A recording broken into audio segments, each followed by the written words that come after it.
اچھی طرح سے استنجا کرنے کے بعد جب جا کر بیٹھتا ہوں تو محسوس ہوتا ہے کہ پیشاب کے قطرے نکل گئے، ایک دو تو حضرت ایسے میں ناپاکی ہو جاتی ہے یا نہیں؟ جبکہ یہ میرے ہاتھ، اب انہوں نے کہا تھا سوال تمیز سے پڑھیں، میں سوال انہوں نے لے لگا دیتا ہوں نا سر جلدی جلدی، تو انہوں نے کہا تھا ریکارڈ ہو رہا ہے تمیز سے پڑھیں، دوبارہ سے بسم اللہ الرحمن الرحیم، ابھی یاد مجھے ابھی آیا ہے۔ اچھی طرح سے استنجا کرنے کے بعد جب جا کر بیٹھتا ہوں تو محسوس ہوتا ہے کہ پیشاب کے قطرے نکل گئے ہیں، ایک دو تو حضرت ایسے میں کوئی قوما تو لگا دیا کریں جہاں لگانا ہوتا ہے، حضرت ایسے میں ناپاکی ہو جاتی ہے یا نہیں؟ جبکہ یہ میرے ہاتھ میں نہیں ہے، اس سے بھی عذاب قبر ہوتا ہے؟ ہوتا تو ہاتھ میں ہی ہے بھائی۔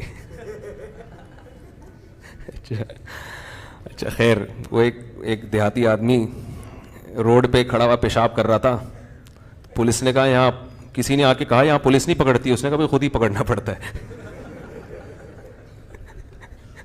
پولیس کیوں پکڑے گی بھائی؟ جو سمجھدار ہیں سمجھ گئے ہیں۔ اچھا وہ سمجھا کہ چلو چھوڑے۔ اچھا خیر، تو بھائی دیکھو جب پیشاب کر لیں نا، پیشاب سے فارغ ہو جائیں تو تھوڑی دیر اطمینان سے بیٹھے رہیں، ٹھیک ہے نا؟ جب اطمینان ہو جائے کہ اب مزید خطرہ نکلنا بند ہو گیا تو پانی ڈالیں اور پتلی گلی سے نکل لیں۔ دوبارہ اسٹڈی کرنے کی، مطالعہ کرنے کی چندہ ضرورت نہیں ہے، بالکل نہیں۔ وہم ہو، شک ہو، اس سے وضو نہیں ٹوٹے گا، بلکہ شک دور کرنے کا جو سنت طریقہ ہے وہ یہ کہ اپنے ازار پہ تھوڑا سا پانی کی چھینٹیں مار لیں، شلوار پہ، تاکہ اگر تراوٹ نظر آئے، شیطان وسوسے میں ڈالے کہ یہ تو گیلا گیلا، تو آپ خود بولو بھائی یہ تو میں نے خود ترک کیا ہے، تو یہ وسوسہ دور کرنے کا اچھا طریقہ ہے۔ تو ایک دفعہ جب اطمینان ہو گیا تو اب جب تک 100% یقین نہیں ہوگا قطرہ نکلنے کا، اس وقت تک وضو نہیں ٹوٹے گا۔ اتنا یقین ہو جائے کہ آپ قسم اٹھا کے کہہ سکیں کہ میرا قطرہ نکلا ہے یا ہوا خارج ہوئی ہے، قسم اٹھا کے کہہ سکیں آپ۔ بعض دفعہ وہمی لوگ ہوتے ہیں نا، میں ان سے کہتا ہوں کہ تم قسم اٹھا سکتے ہو کہ قطرہ نکلا ہے؟ کہہ رہے ہیں سوچ کے بتاؤں گا کہ قسم اٹھا سکتا ہوں کہ نہیں۔ اس پہ بھی کنفیوز ہوتا ہے کہ قسم اٹھا سکتا ہوں کہ نہیں، تو میں نے کہا یہ اس کی علامت ہے کہ نہیں اٹھا سکتے، کیونکہ اتنا یقین ہوتا تو فوراً قسم اٹھاتے۔ دیکھو ابھی سورج نکلا ہوا ہے، فوراً قسم اٹھا کے ہم کہہ سکتے ہیں اللہ کی قسم سورج نکلا ہوا ہے، اس میں کنفیوز نہیں ہوتا انسان۔ تو جب تک اتنا یقین نہ ہو جائے کہ پیشاب کا قطرہ نکلا ہے یا ہوا خارج ہوئی ہے، اس وقت تک وضو آپ کا باقی رہے گا۔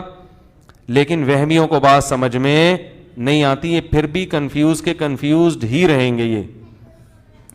تو اللہ اس کے رسول نے جب ایک بات بتا دی ہے تو بھائی اس پہ یقین کر لو، بس چپکے سے نماز پڑھو۔ پھر شیطان کہنا کہ ہو سکتا ہے نکلا ہو، تو بولو نکلا ہوگا تو بھی اللہ قبول کر رہا ہے، ہم نے اللہ سے قبولوانی ہے۔